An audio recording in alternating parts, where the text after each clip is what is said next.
guys, welcome back to my channel Jessica's Kitchen. Butter chicken చేయాలనుకున్నాను. అందరు అనుకుంటూ ఉంటారు బటర్ చికెన్ చేయాలంటే అదొక పెద్ద ప్రాసెస్, మనం చెయ్యలేము, రెస్టారెంట్ స్టైల్ ఆ టేస్ట్ మనకి రాదు, ఎంత కష్టపడినా వేస్ట్ అని అనుకుంటూ ఉంటారు. కానీ ఈ రోజు రెస్టారెంట్ స్టైల్ బటర్ చికెన్ ఎంత ఈజీగా చేయాలో నేను మీకు చూపిస్తున్నాను. సో ఫస్ట్ ఒక బౌల్ తీసుకొని దాంట్లో మనం చికెన్ తీసుకున్నాక దాంట్లో పసుపు ఉప్పు వేసి బాగా కడగండి. ఎందుకు అంటే మనకు ఆ రా స్మెల్ అనేది రాకుండా ఉండడానికి. దాని తర్వాత ఏదైతే మనం చికెన్ కడిగి పెట్టుకున్నామో దాన్ని వేరే బౌల్లోకి తీసుకొని దాంట్లో ఉప్పు కారం పసుపు జింజర్ గార్లిక్ పేస్ట్ కర్డ్ వేసుకొని బాగా మిక్స్ చేసుకొని, ఎందుకు నేను ఇక్కడ కారం ఒకటే యూజ్ చేశాను అంటే బటర్ చికెన్లో ఎక్కువ కారం అనేది ఉండదు. సో ఓన్లీ నేను కారం మాత్రమే యూజ్ చేశాను, అదే స్పైసెస్ యూజ్ చేయలేదు. ఒకవేళ మీరు యూజ్ చేయాలంటే యూజ్ చేయండి. దాన్ని ఒక 4 అవర్స్ మ్యారినేట్ చేసి ఫ్రిడ్జ్లో పెట్టుకోండి. ఆ మసాలా అనేది అంతా ఆ ముక్కలకి పట్టాలన్నమాట. ఇప్పుడు ఒక ప్యాన్ తీసుకొని దాంట్లో బటర్ మెల్ట్ చేసుకొని దాంట్లో మనం ఏదైతే 4 అవర్స్ మ్యారినేట్ చేసి పెట్టుకున్నామో చికెన్ని దాన్ని 50% ఫ్రై చేసుకోవాలి. ఫ్రై చేసుకున్నాక పక్కన పెట్టుకోండి.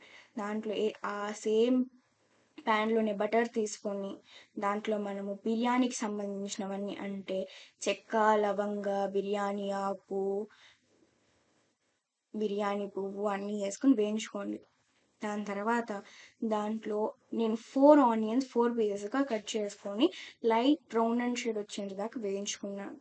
దాని తర్వాత 4 టమోటాస్ సేమ్ 4 టమోటాస్ 4 ముక్కలుగా కట్ చేసుకొని దాన్ని కూడా వేయించుకున్నాను అనమాట. వేయించుకున్నాక దాంట్లో జీడిపప్పులు వేసి అది ఇంకొంచెంసేపు వేయించాను. అన్నీ ఒక లైట్ బ్రౌన్ అండ్ షేడ్ వచ్చాక ఆఫ్ చేసి చల్లారి పెట్టుకొని మిక్సీ చేసుకోవాలన్నమాట. దాని తర్వాత మిక్సీ చేసి పక్కన పెట్టుకున్నాక ఒక ప్యాన్ తీసుకొని దాంట్లో బటర్ తీసుకున్నాక దాన్ని మెల్ట్ అయ్యేంత దాకా ఆగి దాంట్లో ఉప్పు చిల్లీస్ కారం కొరియాండర్ పౌడర్ జీలకర్ర మళ్ళీ కొంచెం కారం వేసి మొత్తం మిక్స్ చేసుకుంటున్నాను. దాని తర్వాత మనం ఏదైతే మసాలా చేసి పెట్టుకున్నామో దాన్ని బాగా వేయించాలన్నమాట. అంటే మాడిపోకుండా తిప్పుతూనే ఉండండి, మాడిపోతే టేస్ట్ పోతుంది. దాని తర్వాత మనం దాన్ని చికెన్ ఏదైతే వేసుకున్నామో అది వేసుకొని బాగా మిక్స్ చేసుకోండి. దాని తర్వాత మనము కొత్తిమీర అవన్నీ వేసుకొని బాగా పైకి ఆయిల్ ఊరేటట్టు పెట్టుకోండి. దాని తర్వాత నేను బటర్ నాన్ చేసుకొని బటర్ చికెన్ కాంబినేషన్ సో చేసుకొని తిన్నానండి. It's really like amazing. So మీరు కూడా ట్రై చేసి నాకు కింద కామెంట్ సెక్షన్లో తెలియజేయండి. మీకు కానీ వీడియో నచ్చినట్టయితే please do like share comment and subscribe to my channel Justa's kitchen. Thank you guys.